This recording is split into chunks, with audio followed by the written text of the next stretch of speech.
খুবই অমানবিক কিছু ঘটনা ঘটে গেছে আমাদের দেশে, সবাই জানেন। সেসব অমানবিক কাজে যারা লিপ্ত ছিলেন তারা আসলে কোন মানবিকতায় আসলে লিপ্ত ছিলেন সেটা আসলে আমি বলতে চাই না, সেটা নিয়ে একদমই কথা।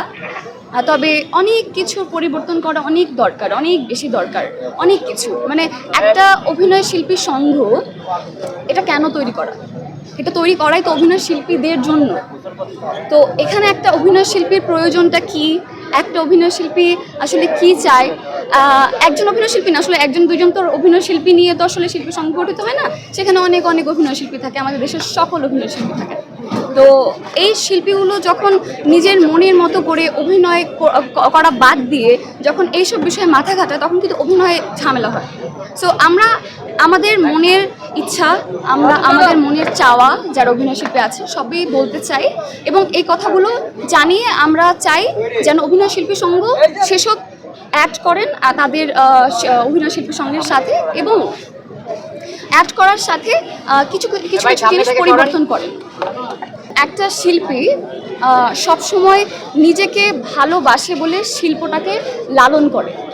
সো যখন আমি আমাকে প্রতিস্থাপন করতে পারবো না আমার মনের মতো করে, তখন বিষয়টা কেমন হবে? মানে হয় না যে আমি চাচ্ছি এটা, কিন্তু আমি যেটা চাচ্ছি সেটা সম্ভব, কিন্তু আমার সেই সাপোর্টটা আমার আশেপাশের মানুষগুলো আমাকে দিচ্ছে না। হয়তো যে সঙ্গটা আছে বাংলাদেশে সেই সঙ্গটাও আমাকে দিচ্ছে না, যেটা তাদের দেওয়া উচিত। সো প্রতিটা তরুণ যারা আসলে চায় তাদের নিজের প্রতিভাকে তুলে ধরতে এবং নিজের চাওয়া পাওয়াকে তুলে ধরতে এবং নিজেকে আন্তর্জাতিকভাবে প্রকাশ করতে, কিন্তু কোনো কারণে হয়তো বাধা ক্রিয়েট হচ্ছে। আমরা পারছি না কেন? কারণ আমাদের সেই ব্যবস্থাপনা নেই। সো সেই ব্যবস্থাপনাটা খুবই ইম্পর্টেন্ট আমাদের, সেটা আই থিঙ্ক আমাদের বাংলাদেশে এখন পর্যন্ত হয়নি। অভিনয় শিল্পটা এমন একটা শিল্প, মানে প্রতিটা মানুষের মনে মনে কিন্তু একজন, মানে অভিনয়টা আছে, প্রতিটা মানুষের মনে আছে, সে যে শিল্পী থাকুক, যে কর্মেই থাকুক, আছে। এখন হয় কি যে আমরা অভিনয় শিল্পীরা মানে আসলে খুব লজ্জিত বোধ করছি। আমি না কথা বলতে গেলে আমার না ওই মানে লজ্জিত বোধ করার কারণটা আপনারা সবাই জানেন যে আলো আসবে যে গ্রুপটা, ওরা যে কাণ্ডটি করেছে আমাদের সঙ্গে ডিসকাশন করে নাই। আমরা কিন্তু জানি না, আমি কিন্তু অভিনয় শিল্পী সংঘের মেম্বার, বাট আমাদের সাথে কোনো বসাই হয় নাই। ও মেম্বার, মানে আমাদের সঙ্গে কিন্তু কোনো আলাপচারিতা হয় নাই। তারা ভেবেছে তারাই বুদ্ধিজীবী, তারাই সব কিছু বোঝে, তারা বসে বসে একা একা কথা বলেছে এবং আমাদেরকে অসম্মান করেছে। তো তাদেরকে আমি বলতে চাই, who the hell are you man?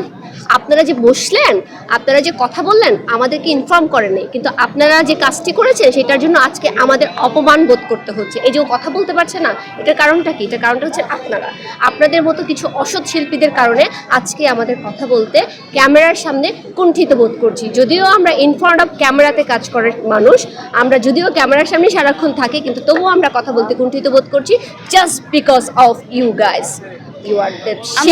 আমি একটা এক্সপিরিয়েন্স শেয়ার করতে চাই। আমি কিছুদিন আগে, এই তো 2 দিন আগে, আমি একটু ডক্টরের কাছে গিয়েছি। আমাকে ডক্টর, হ্যাঁ না, আমার মাস্ক পরা ছিল, তো মাস্কটা জাস্ট চোখটা দেখে তার হয়তো মনে হয়েছে যে আমি চিনি ওনাকে হয়তো।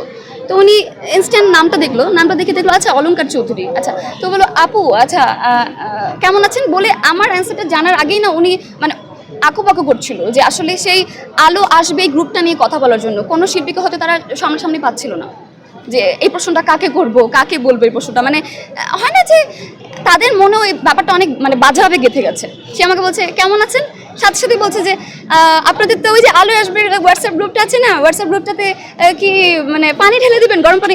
আমি মানে হয় না যে এটা কতটা অসম্মানজনক একটা ব্যাপার হতে পারে, যেখানে সবসময় যেখানে যাই না কেন, সেখানে স্কুল হোক, কলেজ হোক, ভার্সিটি হোক, যেখানে আমরা শুটিং করি না কেন, যে এলাকা হোক না কেন, বাংলাদেশের যে কোনো অঞ্চল হোক না কেন, যে কোনো কর্মস্থল হোক না কেন, সব জায়গায় যখন আমরা যাই আমাদেরকে না খুব সাদরে গ্রহণ করা হয়, খুব মানে খুব সম্মানের সাথে গ্রহণ করা হয়, খুব ভালোবাসার সাথে গ্রহণ করা হয়।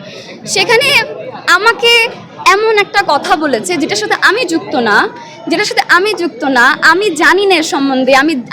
আমি চেয়েছি মানে আমি বোঝাচ্ছি যারা আজকে সংস্করণের জন্য এসেছে সবাইকে বলছি, আমি জানি না, আমাকে এই সম্বন্ধে আলোচনা করার জন্য বলা হয়নি। আমি তো অভিনয় শিল্পী, তো আমি যদি অভিনয় শিল্পী হয়ে থাকি, এবং আমি তো অভিনয় শিল্পী সংঘের একজন সদস্য, আমি অভিনয় শিল্পী, এটা যদি আমি মুখে বলি, এটা যদি বিশ্বাস না করেন তাহলে আসলে কিছু করার নেই। কিন্তু আপনার অভিনয় শিল্পী সংঘেরও কিন্তু সদস্য আমি।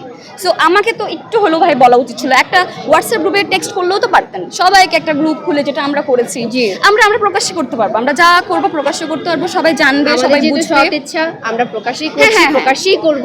আমরা- তাদের অসৎ ইচ্ছা তারা নিবিড়ে নিভৃতে একা একা করেছে, এবং দায়টা তাদেরকেও নিতে হবে। আমাদেরকে বলতে পারতো, কিন্তু ওকে বলেনি। এটা মানুষের ভুল হতে পারে, ভুল হবে, কিন্তু এই ভুলটা আসলে যেহেতু হয়ে গেছে, তোমরা যেটা বলছিলে, মানে একটু আসলে লজ্জিত বোধটা আমার মনে হয় খুব ইম্পর্টেন্ট। অনেকখানি লজ্জিত বোধ করছি। একটুই বলি, কারণ তারা এখনো সম্মান করি তাদেরকে, পরেও সম্মান করব, কারণ বড় তারা আমাদের। কিন্তু মানে এটা খুব লজ্জিত বোধ, আসলে আমরা খুবই লজ্জিত বোধ করছি। কিন্তু আপনারা কেন এখন লজ্জিত বোধ করছেন না, আই ডোন্ট নো।